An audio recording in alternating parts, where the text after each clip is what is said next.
Hey everybody, this is me, the Undead Viking. I'm here to talk to you with another Tales from Behind the DM Screen. It's kind of a dual-purpose story today. Here's what I did. Here's what I Viking. Here's what I Viking. Here's what I Alright, so house rules. And this is going to be a long, rambling story because I got like a few RPG stories to tell you about from my past about house rules and like how we slowly implemented them. And I've alluded to some of these things in prior videos as well if you've watched these. So if you have, great. If not, oh well, doesn't matter. So house rules. On the bizarre off chance that you have absolutely no idea what I'm talking about, house rules are that basically what like Gary Gygax and the original creators of D&D actually stated in their very first edition of D&D ever, which was that if there was a rule or something within the game that the players and the DM just didn't like or just didn't want to implement for whatever reason, you should just get rid of it and do something else and use something else. And house rules could be as major as like adjusting like how level progression goes or how saving throws work, or it could be something as simple as, well, I just think that weapon should do D8 damage instead of D6, which is something like, I think, actually no, we altered the damage of a Warhammer. I remember back in the day, because a Warhammer did like 2 to 5 damage, and we thought it should do at least like D6 plus 1 or something. We did that like back when we played AD&D back in the day. So it was just some little tiny things that you slowly curate and change, and they usually come from playing the game. They happen organically, is what I'm getting at. And the house rules we used happened very organically over time, and because of like necessities out of the way that we played the game. I think that what I've seen, I guess I should say, what I've seen from like posts in Reddit and Facebook and what have you, there's a lot of people that are getting into the hobby, getting into role-playing games, who seem to be reticent, good word, huh? They seem reticent in approaching and changing the rules, right? And there's something to be said about that. I mean, literally, like, these people that created D&D and from the forefathers and the giants, the people who are standing on the shoulders of giants kind of thing, the forefathers of the whole process, and as it's progressed and has it's been played, and there's just been playtesting and playtesting and playtesting and playtesting, you know, there's a thing that, like, basically something to be said for, oh, really, you know how it's better to play the game that's been playtested like tens of thousands of hours, and there's all this data that people are using and what have you. But, you know, yeah, you with your, like, 3 sessions, you know how to run the game better, or you know how the rules should work better. And there's something to that. And I think a lot of people, like, approach... I don't know this for sure, but I think that there is a direct correlation between the explosion of board games and tabletop board games. And I'm not talking about, like, well, I mean, it could be like games like, you know, Monopoly. Like, I think you might be able to see there's a few like generic ones up there, but you know, and obviously if you've watched this channel for quite some time, you know that I used to be heavily into the review corner of doing board game reviews, and also now I work for a board game company. So, and we make designer board games. We make modern board games.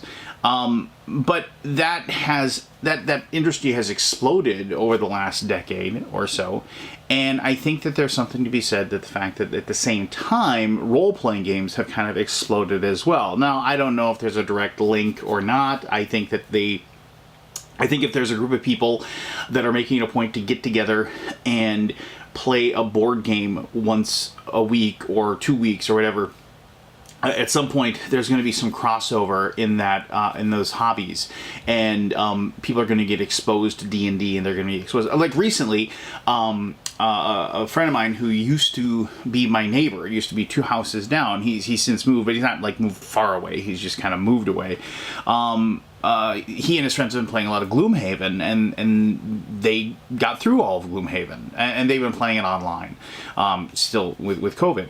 And they've been playing it online, and they got through the whole thing, and then they got the Jaws of the Lion, and they got through that whole thing. And he reached out and he said, what else is out there that's going to have some sort of legacy aspect that, like, you know, we could play still, that's going to scratch that itch? And I said, first of all, I said, that's a real tall order. But then I said, you know, really, the only thing I can really think of that's going to be able to scratch that itch really well for you is D&D. And now, from what I understand, he and his friends have kind of dove into that, and now they're going to be playing D&D online. And not like the old MMO, like playing it on Roll20 or something like that. Anyway, so my point is that there you go. There's like something where there's a cross there.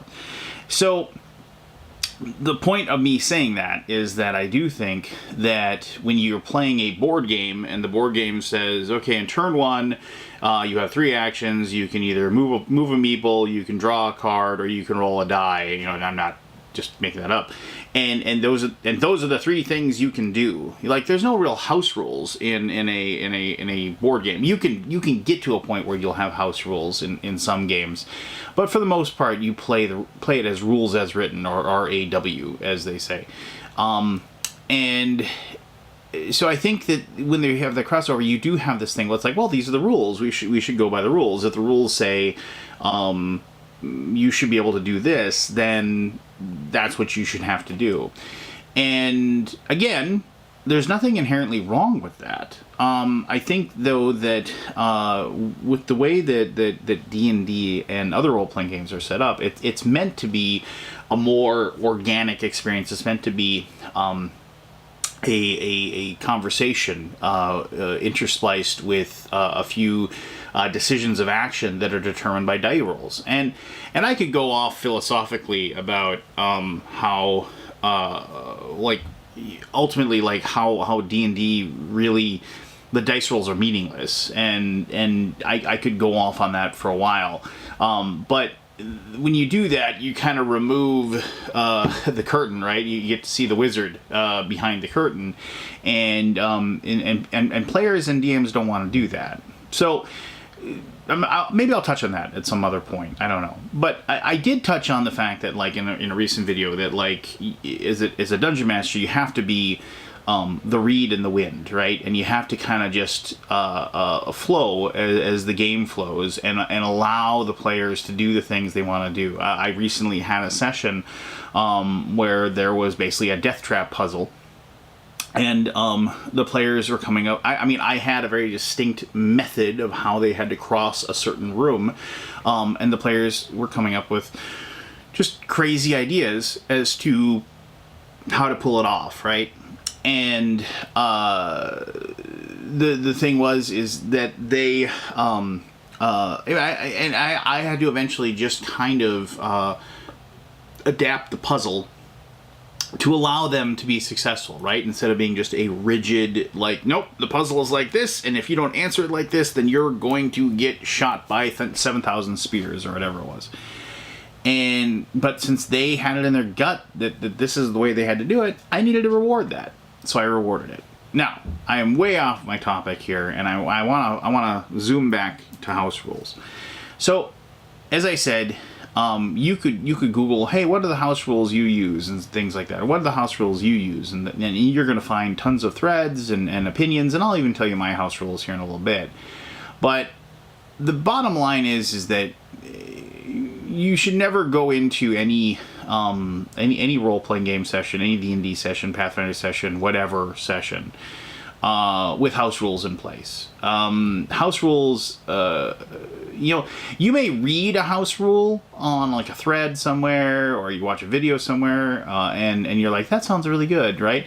And you may want to adopt that, but, the thing is that house rules should, as I said, spring from necessity, spring from the fact that you and your players play a certain way, and because of the way that you play the game, the rules as written do not match up well with your style of play. So here is that's kind of like my thesis statement. Now here's my production of evidence for that. Is that so when we played D&D back in the day, and this is like first edition D&D, and then on to AD&D, and so on and so forth. We were very combat heavy with our games, and once again, there's nothing good or bad or otherwise about that.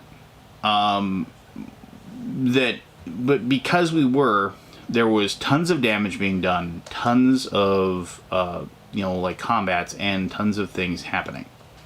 The result of that was the fact that the clerics of the party, whether there was one, two, or many, and there's usually more than one. And this was like maybe like something like the big warning sign when like people were like, well, we're going to need at least 2 clerics. It was a very common thing to hear at the table when people were creating characters. So when you were making, there just wasn't enough healing spells to go around, right? So we, and this is, mind you, this is like AD&D, so you go back to, I mean, I'm gonna say early 80s. I mean, I'm not up to date on my all my when these things happen, but this is like my junior high and high school years. So that would put me back into 1982, 83. Around there to like 1990. So anywho, so we as a group were like, well, it's really silly that there's like first level, there's Cure Light Wounds, and you don't get another healing spell until you get to 5th level, where you get 3rd level spells, and that was like Cure Serious Wounds, and then there was Cure Critical, and then there was Heal, and so we as a group made a decision, okay, because basically what would happen is that when clerics prayed for spells in the morning, like and this was a very common problem. You can find dozens of threads about this, but it was like one of those things where like the clerics were like, yeah, my first level spells are going to be all healing spells, because they had to be. They had to be all healing spells because they were going to be like, there's going to be tons of combat, there's going to be tons of damage, and for us to be able to play and get from actually one combat to the next, you had to actually like have a good like 8-9 healing spells at the ready to heal the party, especially since like you're getting the 2nd, 3rd, 4th level and you're getting tons of hit points, and you're having a situation there where, yeah, it was absolutely crazy. It's like, oh, you have a fighter with 50 hit points, he got knocked unconscious. Well, with a D8 per die for a healing spell, and you got 8 healing spells, 8 level 1 healing spells, well, maybe you could heal him up to full. I mean, maybe, if you're lucky. But what about the other players? Well, don't get hit, right? So what we did is that we just said, okay, there's just a healing spell that's available at every spell level. And like I said, this is a very common fix, right? And then also what we did, and this was less common, we said that you could trade any spell for a healing spell. Like, so at first level you could take the spell Bless, but if you wanted to make it healing on the fly, you could do that. And lo and behold, when 3rd edition came out, look at that! Those rules were in place, and I was like, huh. And that was like, I think I mentioned in a video before where I said, like, we had a lot of ideas for how to play the game that got seemingly adopted. Like there was spies watching how we played. But little did I know that, like, organically, like my group that played the game, as well as hundreds and thousands of groups around the world, were organically creating the same rules as well for house rules. And so now here's the deal, though. So that house rule seems to make sense, right? I mean, it's just like, well, yeah, combat's deadly and you need more healing. But here's the deal. My opinion is that the original creators of D&D, and AD&D for that matter, like, had never intended for combats to be so intense and pervasive as they were. And a cleric just having 2 or 3 healing spells at the ready was more than enough. It was just something where it's like you were supposed to be like, not every room was supposed to have a monster or a trap or all these things that were supposed to like be impending doom or whatever. Like, and I think there's something to that. But I do think that most players have realized that players like rolling dice, DMs like rolling dice, combat is fun. And so combats just got jammed into it because it was enjoyable, and then to actually make combats, like multiple combats, be able to be done, we jammed more healing into the game. So that's like one of the house rules, and that was and you can argue whether or not that's good or bad. I think it's a good house rule, and I think history has played itself out like that. Now, I mentioned, so why did I bring up that story in its entirety? Well, basically because that's like a really good version of how house rules will just organically get created within your gaming group. If you keep playing, you're just eventually going to find a situation where people are going to be like, this doesn't make sense. Now, this spell should do this instead of this, or this doesn't make sense. We should be able to do this instead of this. Like one of the things that players absolutely hate is, like, and this goes for any game whatsoever, like losing a turn is like one of the worst possible results. And I remember my friend Craig said this once, and we were playing, and he said losing a turn is like the worst possible result of any game, anything ever, because basically it says everybody else gets to have fun except for you. You don't get to do anything. You lose your turn. And he said that, and he was like, and he was right. I mean, he was absolutely right. And I mean, I remember I didn't really grok that and understand it until like a good few months after he said that in a game of Talisman that we played many, many years ago. And so like, spells of paralysis, like hold person or ghoul paralysis, things like that. In my, like, this is something we decided ages ago. We said, if you cast, like, hold person on somebody, yeah, okay, they're going to lose their next action if they fail their save. But they get to, as an action, roll against the save to try to beat it and be able to move and have an action on their next turn. Same thing goes with, like, ghoul paralysis and things like that. Allow the players something more. Yes, and it will run out eventually, right? Like, oh, it lasts 3 rounds, or it lasts 5 rounds, or whatever. And, so, but that was another thing we did, because it was just like, it's not fun. It's not fun to sit there and watch everybody else fight and do fun things while you're just like, yeah, okay, I'll take my time here. Let me know when I can do something fun. Thanks, guys. So, anyway, so that actually leads into a story that I want to tell. I can't tell. Should I tell you the story, or should I talk about my house rules first? All right. So let me talk about my house rules, and I'll end with the story. All right. So, house rules that I have when I play D&D. Well, there's a couple things. One, I try to train my players to understand that I, as the dungeon master, make a decision. And I don't allow arguments about things to happen, and I try to prevent them from happening. So if I say, no, that troll is able to make it to that tree in time, and the players are like, that shouldn't be, I'll say, why shouldn't it? Or what's your argument against it? And if they have a good argument, as to why their character should be able to do X, why their player, and the thing is that try to let the players do whatever they want. If somebody has the idea where it's like, and I've talked about this too, being able to say no. And the thing is that because I allow players like, oh, well, do I recognize this statue of this ancient god? Okay, well, do you have some sort of religious knowledge? I do. Okay, then you do. I'm not going to make you roll. You know what that god is. It makes sense that you would know that god is. So I things like that. I give the players.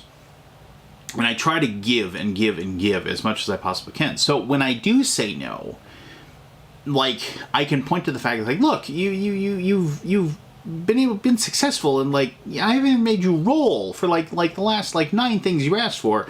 Just trust me on this one. You don't get that, and so then they can respect that. So, my house rules come out of basically the necessity for keeping the game moving, keeping the game interesting, and keeping the game challenging. And that's where my house rules come from. Now, and some of these are just like kind of almost flavor in a lot of ways. So I have adopted in the last, and this is one of those things where you need to constantly learn and constantly change. And this is something I've never done, but in the last year or so, I've adopted a situation where like I've taken a different approach to like arcane spellcasting, where much like players that have being able to swing a sword, back and forth and trying to stab orcs, you need to roll a die. We actually have casting rolls now. They aren't very difficult. I mean, but we make divine and arcane spellcasters actually cast a spell. Like basically the arcane spellcaster needs to cast, like, move his hands in the right directions or her directions, and then be able to cast magic missile or what have you at the thing that they're fighting. And and when you succeed, and the thing is that, like, I have it as if they make a critical success, I will if it's a damage spell, like we actually have critical tables where we multiply damage and things like that. Like, I'll let them roll in the critical hit table, and that's like, oh, I critically success in this fireball. All of a sudden now this, like, the fireball that was going to do maybe 20 points of damage is going to do like 60 points of damage to everybody in the room, and that's amazing, and everybody's like, holy crud, that's like a great moment. And like and then you get to describe that, where it's like, the fireball just grows and grows and gets all this arcane power in it, and it hits the ogre in the middle, and you just watch as he explodes in gore, and flaming bits of him is splattering up against the walls, and like everybody's like, holy cow, and then players have that moment where, like, that's awesome, right? And that helps. And then if they fail, we have a critical spell failure and things like that, which can be bad stuff as well. So it allows some sort of dynamic situation. Same thing with clerics. It's like they're basically begging their god for miracles. And so if, like, some gods are fickle beings that may or may not be interested in helping the mortal at that moment, kind of thing. So I do that as well. I make spellcasting require a roll, but I also give, like I said, like, I allow, like, if you run out of spell slots, whether you're a cleric or arcane spellcaster, I allow the people to keep casting spells at a loss of, like, basically you're draining yourself, so you're losing hit points, or you're losing, like, attribute points, things like that. So because you're draining your power to be able to do these things, but I do allow people to, like, continue casting, so you're not just all of a sudden, well, I used up all my spells, I guess I'll, like, take my crossbow out, as a magic user. But anyway, so that's a house rule that I do. I have a house rule that I don't allow transportation magic. I think one of the things that we lose as characters get higher and higher levels is that all of a sudden you have these magic users basically, like, flying everywhere they need to go. You just teleport the entire party from point A to point B, and then from point B to point A. It's something way up there. Okay, I levitate up there to get it. It's one of those things where all of a sudden the chasm in the underground cavern is completely pointless. There's no reason to have a chasm there anymore, because of the fact that, like, you have so many different options as to how you want to get across it, who cares? And so and also, like, in a lot of ways, sometimes, like, oh, we've heard there's problems up in the mountains at the shrine of the dwarven god. Okay, well, I teleport there, because I was there once when I was 5 and I know what it looks like. It's just like, half the fun is the journey from the spot that you're here and to get to that point, right? So there's something to be said for being able, like, the journey and what have you, and it challenges the players. They don't just go into the situations where it's like, oh, well, it's like, we'll just fly up there and get that thing and it'll be fine, kind of thing. Another house rule I have, I don't allow resurrection. For combat and death to be, I guess scary would be the word, but also just like an ever-present possibility that and I don't we don't, like, kill as soon as you get to 0 hit points. We have, like, the negative con to perish kind of thing, but I do have the mentality, like, it's like when you're in a combat, bad things can happen.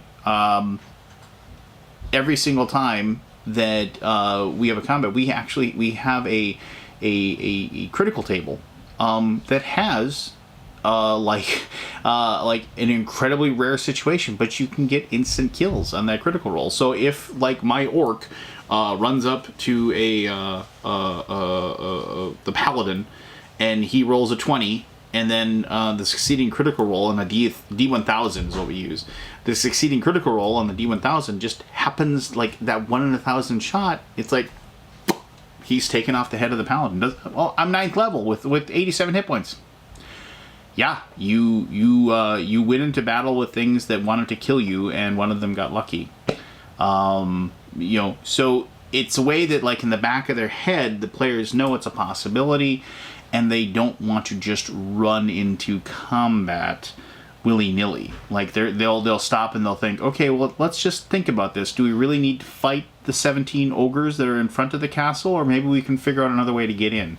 And once again, challenging the players, making them think outside the box and think about, not think about their swords. I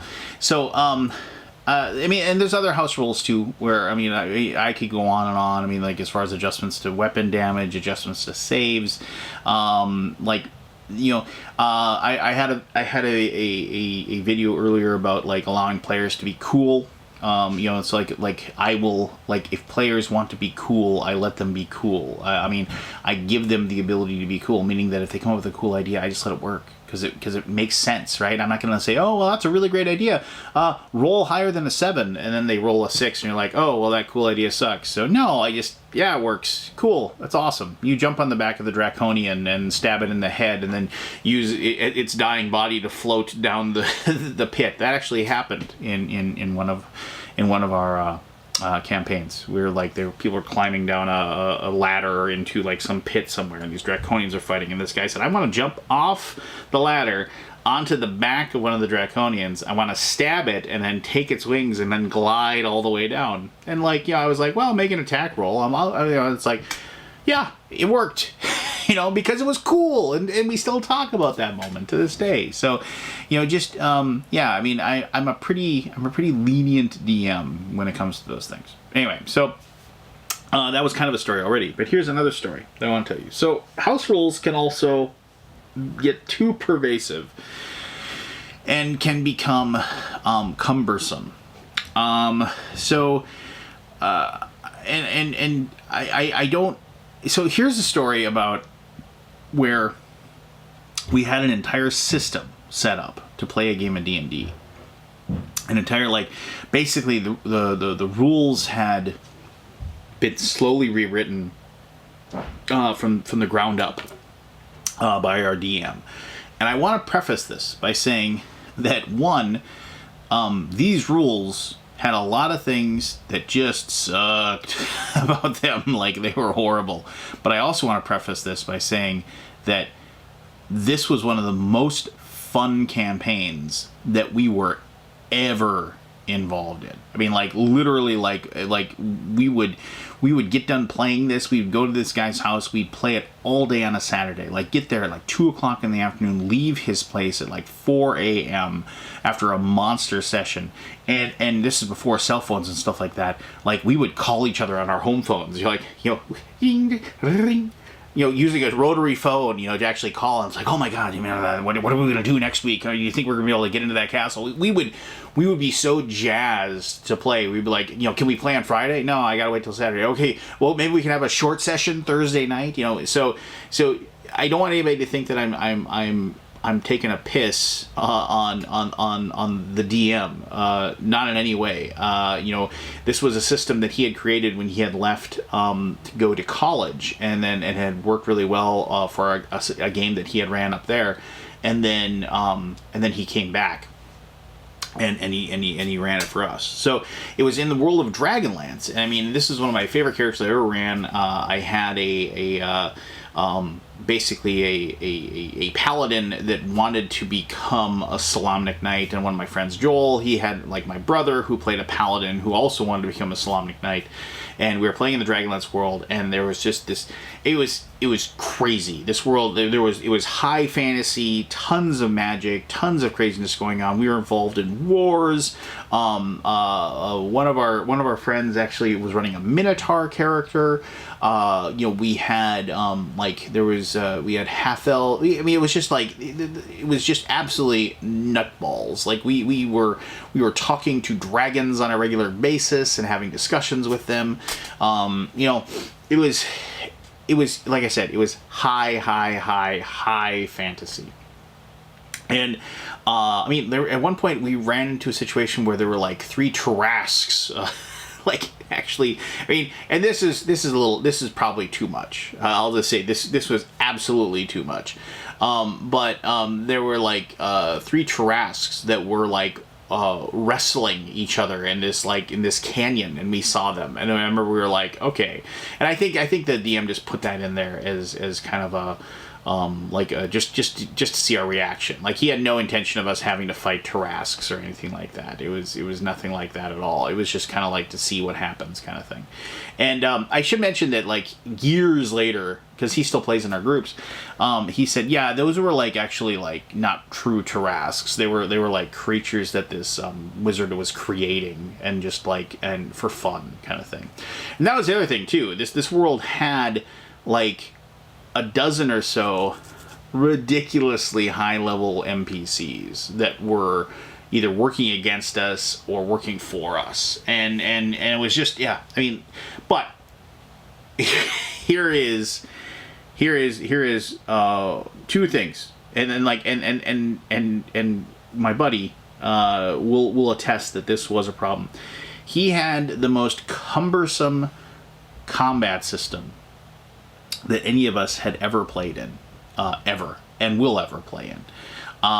There was each piece of armor had a damage resistance as well as an armor class. So when you and so if you got hit for X amount of damage, you would reduce the damage by X amount depending upon the damage resistance of the armor. However, like, certain armors would have higher damage resistance depending upon the metal that was used. Certain weapons would defeat DR depending upon the metal that was used. There was he used an initiative system that wasn't just everybody roll initiative and see who goes first. It was roll initiative, and then it was escalating initiative, meaning that, okay, well, so you roll, and I think we rolled a d20. I can't remember. Maybe it was a d12. I don't know. But you'd roll that, you'd add in your weapon speed. So, like, if you're using a two-handed sword and it was weapon, so that would be slow. It'd be like a 10. And then you reduced, like, for your dexterity, you would reduce a certain amount of, like, so, like, you lower it down. So if you had high dexterity, let's say you had a 17 dexterity, you'd reduce your speed by -2. And then you'd add that together. So if I rolled a 6 and I had a two-handed sword and I had a dexterity of 15 worth of -1, I would have, I'd go on 15, because, 6 plus 10 is 16, -1 is 15. And then I would, and then I would go on 15. So somebody with a dagger could go early and be able to, because they had a quick weapon speed. But here's the deal: like a dagger, which damage did D1/4. If that person came up and wanted to keep stabbing me, well, I got full plate on. I've got a DR of 9. You're not getting through with your dagger. So we had situations where basically there was this chart that we kept. And we just did escalating, and so, like, we would constantly add the numbers to it. So it's like, okay, I go on 15, I roll again, okay, I'm gonna go again on 29, and then somebody else, and so boom, boom, boom, boom, boom. Now, so boom, boom, it would just keep escalating and escalating and escalating and escalating. All right, so now here's 2 other things, and I'm laughing. But remember, we had so much fun in this campaign. Like, I mean, like, literally, like, could not wait to play again. Which is a testament to my friend Andy. I wasn't going to say his name, but Andy's a good guy, and he's a great DM. So he's actually going to be running a campaign of ours very recently. I'm very soon. I'm really excited to play in another one of his campaigns. But so if you had a shield, the shield could be used like either as like a passive defense, which would be able to protect you against like just add to your armor class type of thing, or you could use it to like attack to block, as they called it. So what that was is that your shield had a speed on it as well, and then you would get an attack to block. Like, if it was within a certain parameter, I can't remember what it was, what the attack was that was coming in to attack you. So, like, let's say you're going toe-to-toe with some guy with a giant mace or something. And he attacks on, like, he's attacking, the combat's gone on for a while, so he's attacking on 78. Because remember, we were escalating. And if my, like, and I'm trying to remember this correctly, but if my shield attack to block was within 10 either way of 78, I could use my shield to attack to block his attack, and whatever he rolled for his attack roll, say like that guy rolled and then he got like a 22 for his attack roll, I would attack to block with my shield, and then the shields, depending upon their size, would get a bonus to their attack bonus. And like for a big giant shield, you get like a +6 or +8 to attack because it's this big shield you're moving into. If I attack to block within like and I met or beat that person's attack roll, I would block the attack, and then we would compare the damage from that weapon to the damage resistance of that shield, and shields, depending upon what kind of armor, what kind of metal or wood they used, and the size, would have a certain amount of DR. And it wasn't a small amount of DR either. I mean, like steel, large, big giant kite shields made out of really good steel, I mean, they'd have like a DR of like 20. So so he's attacking, so you just attack to block. Which, okay, the whole point is that he wanted this combat to be kind of realistic, and that's actually real. Like, you know, and the thing is like, also we had rules where like if you attacked a block and you got a critical, you'd actually shield bash and do damage to the person. So, but there was two things about this that worked really poorly. And they both kind of the second one dovetails off the first one. So the first one is that combats lasted forever.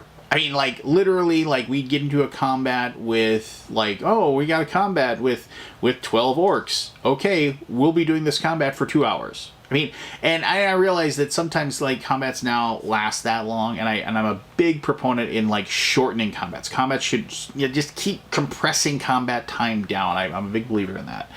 But this one, it just didn't happen, you know, because we were having these huge, I attacked a block. Okay, you block that attack. He attacks the block. He blocks your attack. So there's just these people, like, slogging through these massive amounts. And then if you do hit, okay, his armor has damage resistance this, so you only do this amount of damage, and so on and so forth. So that was a problem. And here was the other big thing. If either A, your character got knocked out, meaning like you got like you went to 0 hit points and somebody had to heal you, or B, you got held, or C, like put to sleep, which was very common. Like, you know, it's just like, because we were playing AD&D basically, so a sleep spell is very common, especially at lower levels.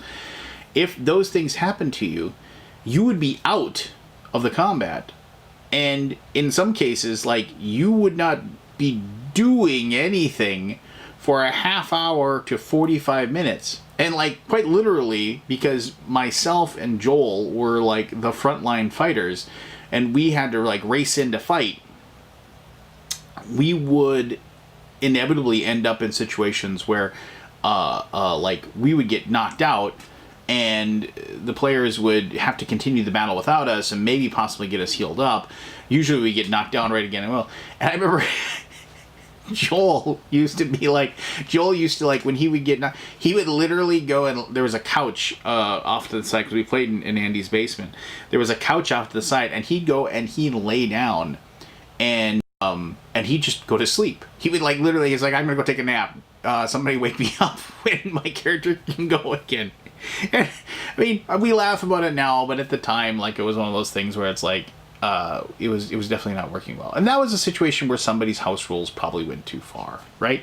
And so, and again, organically, maybe those rules worked really, really well. And here's the deal, they worked really well for us too. I mean, now we look back at it and we make jokes. We called it And D&D, is what we still reference it as And D&D because his name was Andy. But I mean, we still talk about, oh, hey, let's break out the And D&D rules again, you know. And to his credit, Andy takes it all in stride and laughs along with us, which is a credit to him to be able to laugh at the foibles of yourself. You know, that's a tough lesson to learn. It's something it's tough to learn actually.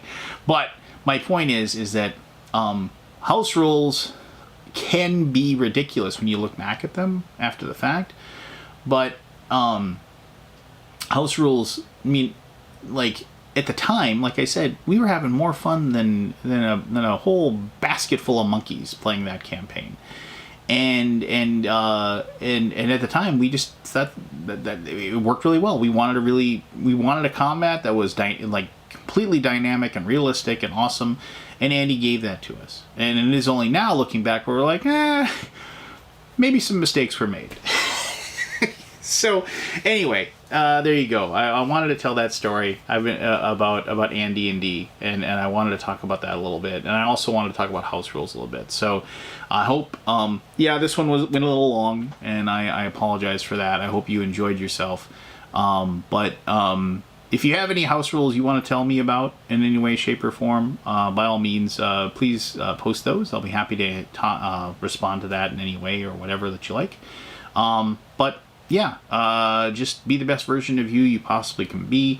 I hope to get another one of these out. My birthday's in a couple of days, so I might only have one. But anyway, this might be the last Tales from Behind the DM Screen while I'm still 48 years old. If you could, hit the old like button, the subscribe button, the whatever, the little bell to notify you when another one of these comes out. Everything like you do with that and the comments you do and all the things just helps promote this channel. I'm kind of, like I said, I'm gonna kind of just completely open myself up to more and more RPG content, and because this is what I'm really enjoying doing, and I want to focus on this. And so if you click on those buttons and make those comments and stuff like that, that spits it into the YouTube algorithm, and I can watch this whole thing grow. So there you go. Take care. Take it easy, and if you have any suggestions for further videos like this, by all means post those, and I'll try to work those out. I got a list of them now, and this was one of them actually. So thank you, and take care. Talk to you soon.